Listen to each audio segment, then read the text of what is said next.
Rape एक ऐसा crime जिसको प्रूव करना बहुत ही मुश्किल होता है, परपेट्रेटर के लिए भी और विक्टिम के लिए भी। रियल केस भी हो सकता है, फॉल्स केस भी हो सकता है। इसकी पनिशमेंट कैसे डिसाइड होगी? जैसे हम इसे कोर्ट में लड़ेंगे। फॉल्स केस है तो जिसने भी रेप का, जिसके ऊपर एक्यूजेशन हुआ है, उसकी कैरेक्टर और लाइफ दोनों डिस्ट्रॉय हो जाती है। रियल केस है, आधी बार तो वो रिपोर्ट ही नहीं होता, और अगर हो जाता है तो विक्टिम, ये एक ऐसा इकलौता क्राइम है जिसमें विक्टिम जो है वो खुद ही एक्यूज बन जाता है।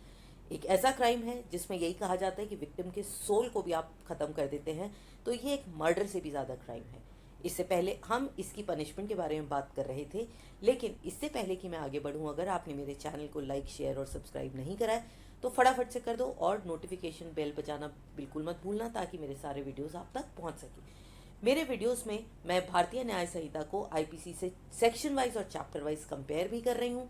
इसके साथ साथ हम केसेस को भी ले रहे हैं, और केसेस से ये जितनी भी इश्यूज हमारे हैं, हम इन सबको केसेस से समझते हैं। क्या हमारी प्रॉब्लम्स हैं, किस तरह से हम इसको कोर्ट में लड़ सकते हैं, ये सारा कुछ हम समझने की कोशिश करते हैं। सेक्शन वाइज हम उसको कंपेयर भी करते जा रहे हैं, और उसी के साथ साथ हम कुछ प्रॉब्लम्स भी लेते हैं, क्वेश्चन आंसर्स भी ले रहे हैं। और मेरा ये कोशिश है कि हम आपके साथ जितने भी हमारे केस सेक्शंस जिनको हम कवर कर रहे हैं वो आपको दोबारा से करनी ना पड़े। तो जो भी स्टूडेंट्स हैं जिनको इसे एग्जाम के लिए पढ़ना है, प्लीज़ अपने पेपर या अपने कॉम्पिटिशन्स के लिए पढ़ना है, अपना पेपर और पेन लेके बैठो, अपने नोट्स रेडी करो, कलरफुल नोट्स बनाओ, टेबल के फॉर्म में नोट्स बनाओ, ताकि आप इसे कभी ना भूलो। ओके, तो अब हम स्टार्ट करते हैं। हम चैप्टर सेक्शन 64 तक कर चुके हैं, जिसपे हमने पनिशमेंट की बात करी थी रेप के लिए। अब हम आगे बढ़ते हैं, जिसमें हम रेप को कुछ स्पेशल कंडीशंस में देखेंगे। क्या जब हम कोर्ट में लड़ते हैं ना, तो हर जना अलग तरह की पनिशमेंट चाहता है। जो एक्यूज है वही चाहता है मेरी पनिशमेंट कम से कम हो, और जिसने केस किया हुआ है, जो प्रोसिक्यूशन वाला है, वो चाहता है पनिशमेंट ज़्यादा से ज़्यादा हो। तो उसी के अकॉर्डिंग हम सेक्शंस डिसाइड करते हैं, और उसी के अकॉर्डिंग चार्जेस फ्रेम किए जाते हैं, तो सबको पता है। अब हम देखते हैं सेक्शन 65। इससे पहले के जो सेक्शन 63, 64, 65, 63 और 64 हैं, उनको मैंने अलग वीडियोस में कवर किया है। सेक्शन 63 में मैंने रेप को बहुत डिटेल्स में, इसकी क्राइम और उसकी अलग अलग कंडीशंस को डिस्क्राइब किया था। 64 जो है एक सिंपल, जो हमारे रेप की पनिशमेंट होती है, और जो लोग अथॉरिटी में होते हैं उनको किस तरह से पनिशमेंट मिलता है, इनको मैंने किया। अगर आपने ये वीडियोस ना देखे हो तो प्लीज़ इनको आप पीछे जाकर देख सकते हैं, उनका लिंक मैं आपको दे दूँगी। अब हम देखते हैं सेक्शन 65, जो कि आईपीसी में सेक्शन 376 सब क्लॉज 3 था, और दूसरा देखेंगे सेक्शन 376 क्लॉज ए बी था। ये बाद में ऐड हुए हैं, तो आप देख सकते हो 376 ए बी है। कौन से केस के बाद हुए हैं, कब हुए हैं, इनको भी हम थोड़ा सा देख लेंगे, ताकि आपको इन्हें याद करने में और पढ़ने में आसानी हो, आप इसे अपनी लाइफ के साथ अप्लाई कर सको। ओके, तो यहाँ हम देखेंगे punishment for rape in certain cases. पहला क्या है? Rape of women under 16 years of age. हमने अभी तक जो करा था that was for 18 years of age. अब हम देख रहे हैं women of 16 years of age. तो कोई भी ऐसा व्यक्ति जो ऐसी विमेन के साथ रेप करता है जो 16 ईयर की नहीं हुई है, उसकी पनिशमेंट क्या होगी? उसमें है rigorous imprisonment for a term which shall not be less than 20 years. मतलब उसे कम से कम 20 साल की पनिशमेंट मिलेगी। लेकिन ये जो 20 साल की पनिशमेंट है ना, ये लाइफ इम्प्रिजनमेंट तक जा सकती है।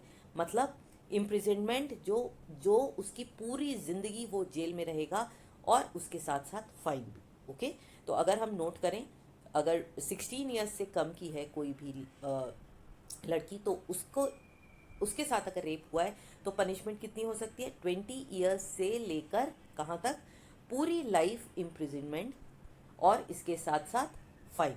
ये सारा कुछ है। तो आप टेबल बनाओ, और टेबल में लेस दैन 6, अगर कोई लड़की जो है वो लेस दैन 16 ईयर्स है, मतलब 16 साल से छोटी है, तो 20 साल की इम्प्रिजनमेंट, 20 साल की कम से कम इम्प्रिजनमेंट होगी, और फाइन भी होगा, या फिर पूरी ज़िंदगी वो व्यक्ति जेल में रहेगा। ठीक है, और फाइन जो है वो रीजनेबल होगा। वो जिसके साथ भी रेप हुआ है उसके मेडिकल एक्सपेंसेस और रिहैबिलिटेशन, मतलब उसकी अपनी नॉर्मल लाइफ में लौटने के लिए वो पूरा खर्चा होना चाहिए।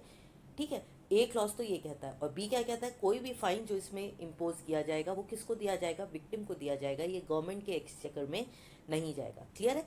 तो 16 ईयर्स से अगर कम की एज होती है तो इसमें सबसे पहला तो ये है 20 साल से लेकर पूरी ज़िंदगी जेल में, इसके साथ साथ फाइन।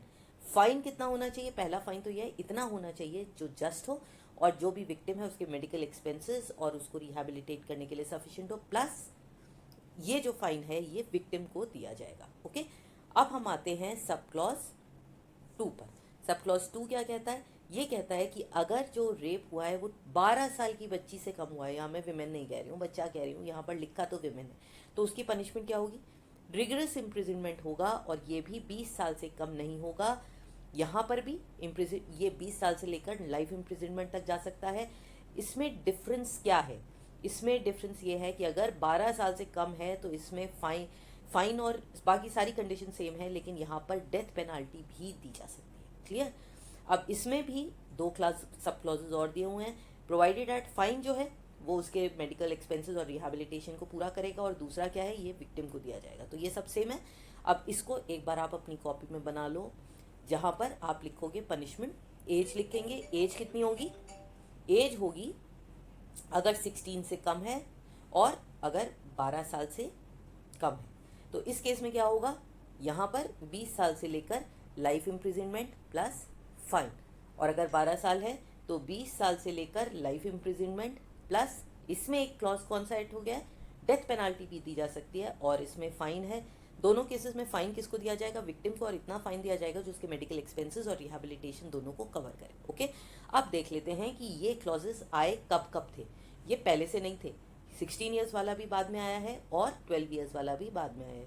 अब 16 ईयर्स के लिए हम एक केस ले लेते हैं जो कि है बहुत ही फेमस, उन्नाव का रेप केस। यहाँ पर क्या हुआ था, ये एक पूरी कंट्री के लिए शॉकर था, और एक एमएलए का नाम पता करके मुझे उसमें बताना, बता दूं क्या? नहीं, आप इसको मेरे को कमेंट में बताना। 2017 में, और उसके बाद भी इस लड़की की कोई सुनवाई नहीं हो रही थी, कोई उसको पूछ नहीं रहा था। उसको अपनी बात सुनाने के लिए एमएलए रेजिडेंस के बाहर खुद को आग लगाने की कोशिश करनी पड़ी, और तब इसकी एफआईआर लॉन्च हुई, और फिर चीफ मिनिस्टर के पर्सनल अटेंशन के बाद यहाँ पर केस आगे बढ़ा, और उसके बाद इस लड़की को क्या क्या झेलना पड़ा वो आप इस केस को फॉलो कर सकते हो। Unnao rape case 2017। तो अगर कोई व्यक्ति पावरफुल हो तो देख लो क्या हाल होता है। ओके, अब अगला केस देखते हैं। ये 12 ईयर्स वाला जो पूरा जिसमें डेथ पेनाल्टी आई है, ये कब आई थी? ये कथुआ केस, ये भी बहुत ही फेमस केस था JNK का, जहाँ पर 8 साल की लड़की, इसमें इसको तो ना रिलीजियस एंगल भी दिया गया था। 8 साल की लड़की के साथ जम्मू एंड कश्मीर में कई दिन तक रेप होता रहा था, और कहाँ पर? एक श्राइन में। और उसको एक जने ने नहीं, उन्होंने कई लोगों ने, यहाँ तक कि पुलिस वालों ने भी मिलकर उसके साथ रेप किया था। एक 8 साल की लड़की इतने दिन तक, और उसका बाद मर्डर करके उसकी बॉडी को फेंक दिया गया था।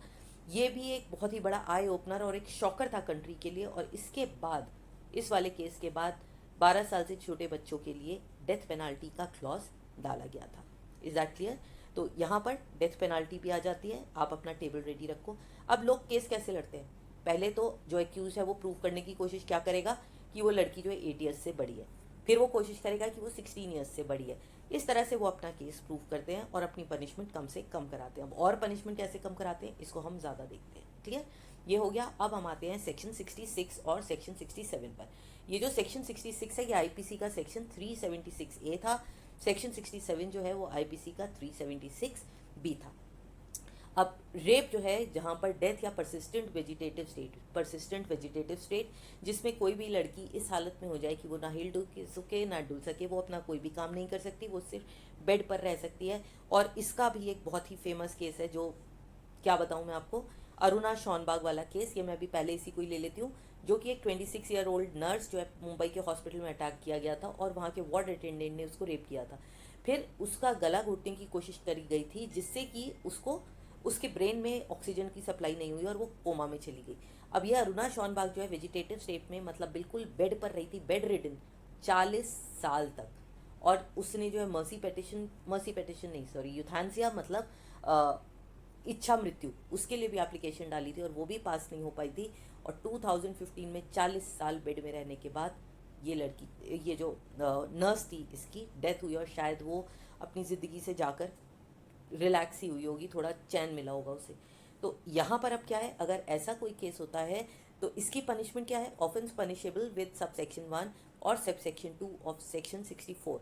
तो जो भी जना सेक्शन 64 पनिशमेंट याद आ गई, वहाँ पर वापस जाओ, और अगर आपने वीडियो नहीं देखा है तो उसे देखो। और अगर ऐसे रेप के केस में अगर किसी भी विमेन की डेथ हो जाती है या फिर वो परसिस्टेंट वेजिटेटिव स्टेट में चली जाती है, तो यहाँ पर भी जो पनिशमेंट है वो 20 साल होगी, रिगरस इम्प्रिजनमेंट, और ये लाइफ इम्प्रिजनमेंट तक जा सकती है। ओके, तो यहाँ पर भी क्या है, वो व्यक्ति फिर पूरी ज़िंदगी अपनी जेल में गुजारेगा, और इसमें भी डेथ पेनाल्टी है। तो ये वाला जो क्लॉज है ये भी 12 साल के जो बच्चे जैसा था बिल्कुल वैसे ही है। क्यों? क्योंकि इसमें पहले तो रेप हुआ और फिर उस जने की डेथ भी हो गई, या फिर वो किसी भी लायक नहीं रही। इसको तो मैं क्या ही कहूँ, इससे तो शायद डेथ ही अच्छी हो। उसके बाद हम आते हैं सेक्शन 67, ओहो, जो कि है sexual intercourse during separation. Separation का मतलब डिवोर्स की एप्लीकेशन डाली हुई हो या फिर लीगल सेपरेशन का जो क्लॉज होता है वहाँ पर चल रहा हो केस। तो अगर कोई जना सेक्सुअल इंटरकोर्स करता है अपनी वाइफ के साथ, दूसरे की वाइफ नहीं, अपनी वाइफ के साथ, नॉर्मली तो अपनी वाइफ के साथ जो सेक्सुअल इंटरकोर्स है वो पनिशेबल नहीं है। मैराइटल रेप जो है वो अभी तक पनिशेबल नहीं है। लेकिन अगर लीगल सेपरेशन चल रहा है तो उस केस में डिग्री ऑफ सेपरेशन अगर अभी नहीं आया और उसकी कंसेंट के बिना, सबसे इंपॉर्टेंट यहाँ पर क्या है, उसकी कंसेंट के बिना अगर सेक्सुअल इंटरकोर्स होता है तो यहाँ पर पनिशमेंट क्या है, यहाँ जो पनिशमेंट है वो शैल not be less then 2 years, 2 से 7 साल तक की हो सकती है, प्लस फाइन। तो इसमें सेक्सुअल इंटरकोर्स का मतलब सेक्शन 63 अगर आपने नहीं देखा है, जहाँ पर मैंने रेप और रेप की पूरी डेफिनेशन बताई है, तो उसे देख लेना।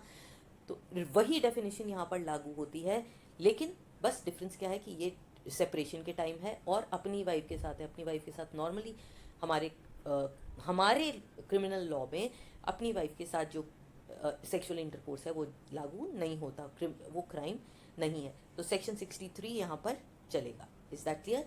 तो सेक्शन 66 यहाँ का भी अगर आप टेबल बनाओ तो सेक्शन 66 आ जाएगा। आईपीसी का ये है सेक्शन 376A। अगर जो है डेथ हो जाती है तो हमारा क्लॉज क्या है, 20 से लेकर life imprisonment plus death plus fine, ठीक है। और sexual intercourse during legal separation, इसमें 2 to 7 years की पनिशमेंट है। Is that clear? समझ आ गया? लेकिन ये ध्यान रखना है विदाउट कंसेंट, और यहाँ पर सेक्शन 63 जो रेप की डेफिनेशन है वो पूरी की पूरी फॉलो होती है। उसके बाद हम आते हैं सेक्शन 68। ये भी एक बहुत जो एक्यूज होता है ना, जिसपे रेप का एक्यूजेशन होता है, वो इसको बहुत यूज़ करने की कोशिश करता है। रेप में तो पनिशमेंट ज़्यादा है ना, अब वो sexual intercourse by a person in authority, यहाँ पर रेप एग्जैक्टली नहीं लिखा है, यहाँ लिखा है सेक्सुअल इंटरकोर्स। रेप क्यों नहीं लिखा हम अभी डिस्कस करते हैं। यहाँ पर क्या है, हु एवर बीइंग, मतलब कोई भी जना जो इन 4 पोजीशंस में है उसको हम मानेंगे पर्सन इन अथॉरिटी। क्लियर? तो जो भी जना इन 4 पोजीशंस में है उसको हम मानते हैं पर्सन इन अथॉरिटी। पहला कौन है, कोई भी ऐसा जना जो किसी अथॉरिटी की पोजीशन पे हो या फिड्यूशियरी रिलेशनशिप में हो, मतलब कोई भी ऐसी जगह जहाँ पर आप फाइनेंशियली कोई जना आपके अंडर है, डिपेंडेंट है फाइनेंशियली, तो इसमें अथॉरिटी में फाइनेंशियल रिलेशनशिप आ गया, जैसे कोई भी बॉस और उसका वर्कर हो। दूसरा क्या है, कोई भी ऐसा पब्लिक सर्वेंट हो। तीसरा क्लॉज क्या है, सुप्रिटेंडेंट हो, जेल में, रिमांड होम में हो, कस्टडी में हो, या विमेन या चाइल्ड इंस्टीट्यूशन में हो।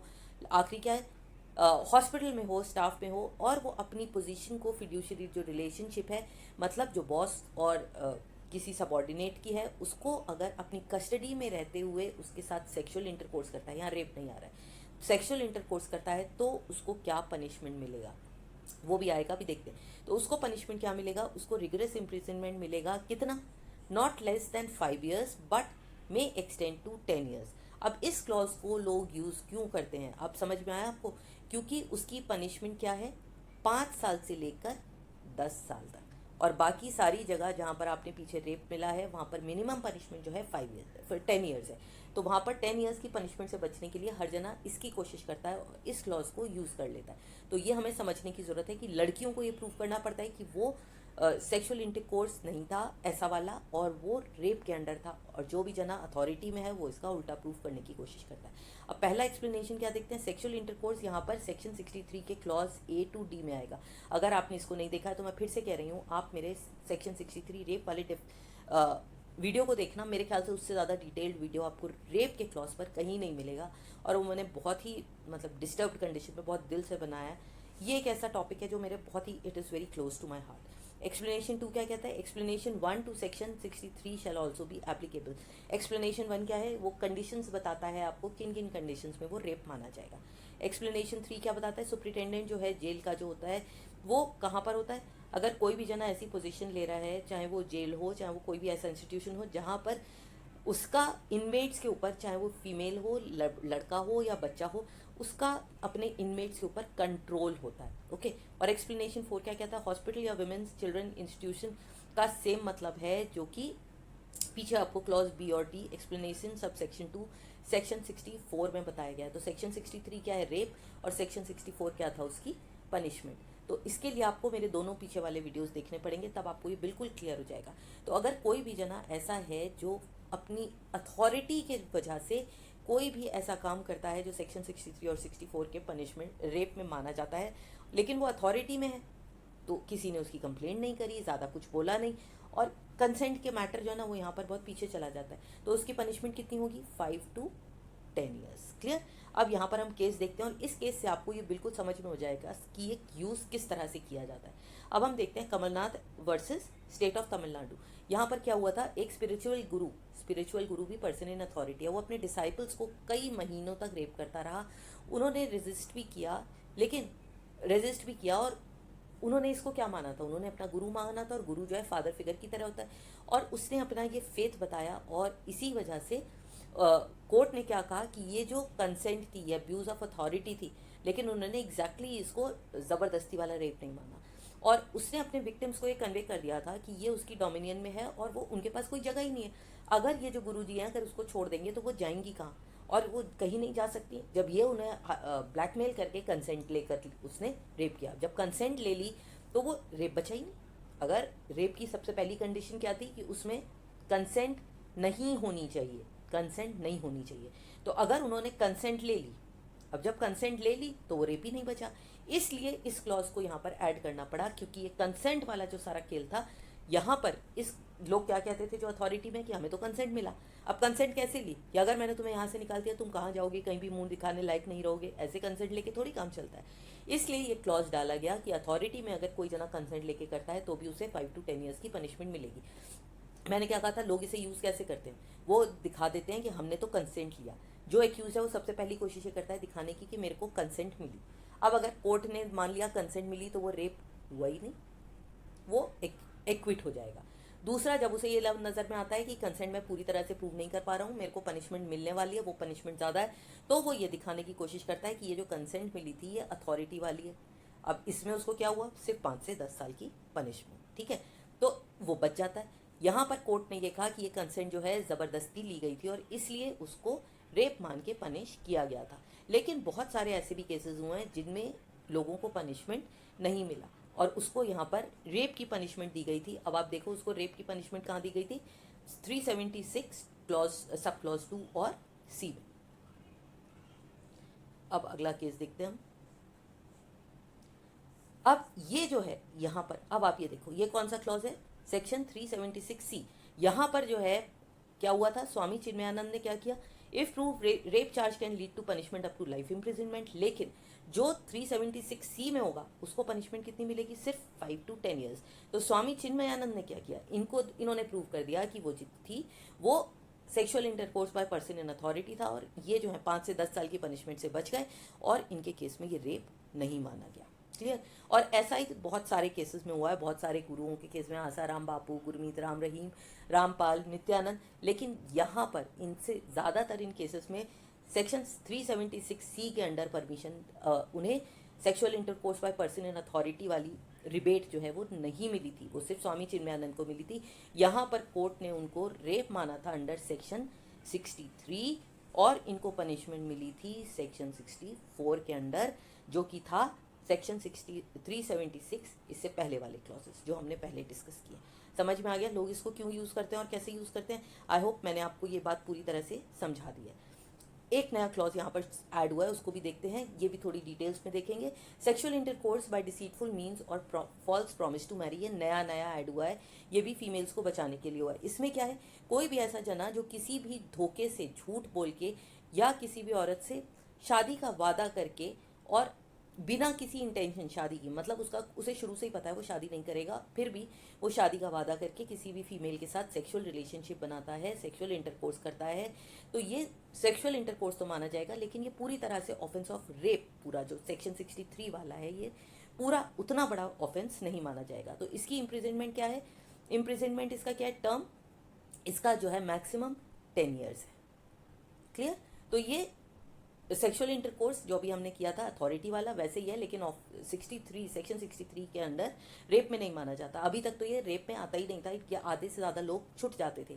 तो ये क्लॉज क्यों डाला गया है? ताकि यहाँ पर कोई झूठ बोल के शादी करके किसी को धोखा ना दे। यहाँ पर डिसीटफुल मीन्स क्या है? इंड्यूसमेंट फॉर, किस चीज़ का इंड्यूसमेंट? फॉल्स एम्प्लॉयमेंट, प्रमोशन या शादी। 3 केसेस दिए हुए हैं कि मैं तुम्हें नौकरी दूंगा, मैं तुम्हें प्रमोशन दूंगा, या तुम्हें शादी करूंगा। अब ये इनको अभी प्रूव करना थोड़ा सा मुश्किल हो जाता है, लेकिन फिर भी अगर कोई प्रूफ हो जाए तो ये इस क्लॉज में मतलब सेक्शन 69 में कवर होगा, और सेक्शन 69 ऑफ BNS IPC के में इससे रिलेटेड कोई सेक्शन नहीं था। चलिए अब क्योंकि ये नया क्लॉज है, इसके कुछ केसेस देख लेते हैं कि इसकी ज़रूरत क्यों पड़ी। ध्रुवराम मुरलीधरन सोनार वर्सेस स्टेट ऑफ महाराष्ट्र। इसमें क्या हुआ था, क्या क्लेम किया गया था कि अगर कोई मैन और वुमेन एक साथ रह रहे हैं अपने घर पे, और कई बार उसके लड़की के घर पे भी रह रहे हैं, तो ये कोई पैसिव सबमिशन का केस नहीं था, ना ही इसमें कोई साइकोलॉजिकल प्रेशर था। दोनों को पता है, इसमें कोई झूठ नहीं बोला गया। और अगर झूठ नहीं बोला गया है तो सेक्शन 375 जो रेप वाला सेक्शन था वो यहाँ पर वर्क नहीं करेगा। तो अब यहाँ पर तो हम कुछ कर ही नहीं पाए थे क्योंकि 375 के अंडर नहीं था। अब हम अगले केस पे आते हैं, उदय वर्सेस स्टेट ऑफ कर्नाटका 2003 का। इसमें अगर अक्यूज ने प्रॉमिस जो है वो झूठा नहीं किया, उसका प्रॉमिस जो है झूठ बोल के सिड्यूस करने का नहीं था, वो पहले भी हो सकता है उसका मूड रहा हो कि मैं शादी करूंगा, फिर कोई प्रॉब्लम आ गई और लड़की को भी पता है कि वो मेरे से शादी नहीं करेगा, हो सकता है दोनों का रिलीजन अलग हो। तो ऐसे केस में जब दोनों को पता है तो ये कंसेंसुअल रिलेशनशिप माना जाएगा और ना कि रेप माना जाएगा। क्लियर। अब एक दो और केसेस देखते हैं। अगला हम केस देखते हैं Anurag Soni versus state of Chhattisgarh. ये रीसेंट केस है 2019 का। इसमें जो है कोर्ट ने पहली बार कंसेंट का जो केस है इसमें अपना जो एम्बिट है मतलब उसका जो एरिया है उसको बड़ा किया था। और यहाँ पर उन्होंने क्या कहा था, अगर ये इस्टेब्लिश हो जाए शुरू से ही कि जिस आदमी ने शादी का वादा किया उसने शुरू से ही उसका शादी का कोई भी इंटेंशन नहीं था, उसने ये वादा क्यों किया? सिर्फ इसलिए ताकि वो उस लड़की से रिलेशनशिप बना सके और पूरा उसको एश्योर किया कि हाँ मैं तुमसे शादी करूंगा। ऐसे केस में जो कंसेंट है वो कंसेंट नहीं मानी जाएगी क्योंकि ये कंसेंट जो है वो झूठ बोल के मिसकंसेप्शन से ली गई है। ऐसे कंसेंट में ये जो है रेप माना जाएगा। क्लियर। अब ये रेप जो है बिल्कुल 375 में पूरी पनिशमेंट लायक भी नहीं था। तो ऐसे जो कुछ केसेस आए ऐसे प्रेसिडेंसेस के अंडर इनको एक पूरा अलग क्लॉज दिया गया है यहाँ पर, और वो कौन सा है? सेक्शन 69। तो अब इन्हें 375 जो पहले IPC का था उसमें ट्राई नहीं करने की जरूरत है, ये सेक्शन 369 में माना जाएगा। लेकिन एक और केस था, इसको और देख लेते हैं। Pramod Suryabhan Pawar versus the state of Maharashtra. इसमें क्या कहा गया था कि कोई भी जजमेंट जो है, अगर कोई भी वादा किया गया है वो हर वादा जो है वो रेप की कंडीशन में नहीं माना जाएगा, और एक्यूज को तभी हम मानेंगे जब उसका वादा जो है शादी का वो बिल्कुल झूठा हो। ये भी 2019 का और पिछला वाला भी 2019 का। इसमें कंडीशन बिल्कुल क्लियर कर दी गई थी, अगर उसका शुरू से ही कोई इंटेंशन नहीं है और उसने झूठ बोलकर प्रॉमिस किया है। दूसरा क्या है, वो जो लड़की है उसने सिर्फ उस शादी के भरोसे पर कि वो मेरे से शादी करेगा तब सेक्सुअल इंटरकोर्स या रिलेशनशिप बनाया तो वो रेप माना जाएगा। तो अब ऐसे सारे ही केसेस को उन्होंने सेक्शन 69 में कवर कर लिया है और वो सारे अब पनिशेबल हैं। लेकिन उनका रेप जितना बड़ा क्राइम नहीं है, वो 10 ईयर्स तक की उनकी मैक्सिमम पनिशमेंट है। तो मेरे ख्याल से अब आपका पूरा टेबल बन गया होगा जिसमें आपने सारे सेक्शंस को, उनकी पनिशमेंट को, IPC के जो सेक्शंस थे उनको लिख लिया होगा। क्लियर। अब हमारा फिर आता है टाइम टू थिंक। चलिए केस देखते हैं क्या है हमारे पास। टी जो है एक ट्राइबल स्टूडेंट है, और टी जो है वो एक ट्राइबल स्टूडेंट है और वो एक हॉस्टल में रहती है। वहाँ का जो वार्डन है आर, वो बार बार उसके साथ सेक्सुअल इंटरकोर्स करता है by forcefully removing the clothes, मतलब फोर्सफुली करता है, और वो उसे मुंह से बोलती भी है, मना भी करती है, लेकिन वो तो वार्डन है और ये एक ट्राइबल स्टूडेंट है जिसके पास कोई जगह नहीं है जाने के लिए और हॉस्टल में रहती है। वो उसको डराकर धमकाकर और अथॉरिटी में है चुप करा देता है। अब यहाँ पर क्या होगा, इसमें आपको 4 कंडीशंस दी हैं, बताइए इसका आंसर क्या होगा। आर जो है वो किसी भी ऑफेंस में नहीं है क्योंकि टी ने तो उसे कंसेंट दी थी। पहले यही माना जाता था no without resistance is a yes, उसने कोई जोर से तो नो नहीं बोला ना, तो उसकी कंसेंट है। टी ने कोई रिफ्यूजल नहीं दिया इसलिए ये कंसेंसस था। आर, एक्ट ऑफ आर जो है ये sexual intercourse not amounting to rape under 63 आता है, या फिर आर जो है वो सेक्शन 63 के अंडर रेप में आता है। अब यहाँ पर बताओ सेक्शन 63 के अंडर आएगा या नॉट अमाउंटिंग टू रेप के अंदर आएगा, बताइए। ये आएगा यहाँ पर जो मैंने आपको बताया डी और C, to be proven. To be proven क्यों? टू बी प्रोवन इसलिए कि क्या ये कंसेंट थी या नहीं थी। अब जो मैंने अभी पीछे समझाया था, अगर अथॉरिटी का सारा खेल है, अगर जो है एक्यूज आर ये प्रूव कर देता है कि मैंने जो है रेप नहीं किया, कंसेंट था नॉट अमाउंटिंग टू रेप, जो हमने अभी करा था पोजीशन ऑफ अथॉरिटी 65, वो उसमें कवर हो जाएगा। लेकिन अगर ये टी प्रूफ कर देती है कि ये फोर्सफुल था तो ये सेक्शन 63 में आएगा। अब इसका हम केस भी एक देख लेते हैं, एक और नया case, Malatya Gavit versus state of Maharashtra. यहाँ पर क्या हुआ था, he did this on 4 occasions और एक अबॉर्शन भी वहाँ पर कराया। तो हाई कोर्ट ने यहाँ पर क्या डिसीजन दिया था कि जो कंसेंट थी वो वाइशिएटेड थी, क्योंकि उसके अनड्यू इन्फ्लुएंस मतलब अथॉरिटी के केस में ली गई थी, और अथॉरिटी के केस में इसको हम मानेंगे नहीं, ये हम रेप मानेंगे, ये हम कंसेंसुअल सेक्स या फिर पोजीशन ऑफ अथॉरिटी को नहीं मानेंगे, क्योंकि बिल्कुल अनडू इन्फ्लुएंस है, यहाँ तक कि अबॉर्शन कराया गया है। तो इसको उन्होंने सेक्शन 63 तो अब हो गया है, पहले ही क्या था, सेक्शन 375 के अंडर रेप माना था, जो कि विदाउट कंसेंट था। तो यहाँ सारा खेल किस पे आएगा, सारा केस आएगा कि आप क्या प्रूव कर पाए हो। मेरे ख्याल से अब आपको बिल्कुल क्लियर हो गया होगा कि पनिशमेंट कैसे मिलती है। अगर आपको ये मेरी सीरीज अच्छी लग रही है तो इसको लाइक करना मत भूलना, कमेंट करके मुझे बताओ क्या मैं इसमें इम्प्रूव कर सकती हूँ, किस तरह से हम आपके वीडियोस बनाएं, तभी तो आगे काम चलेगा। शेयर ज़रूर कर देना अगर कोई भी जना इसमें इंटरेस्टेड हो, और सब्सक्राइब तो प्लीज़ कर देना, थोड़ा सा मोटिवेशन बना रहेगा। See you in the next video, till then bye bye.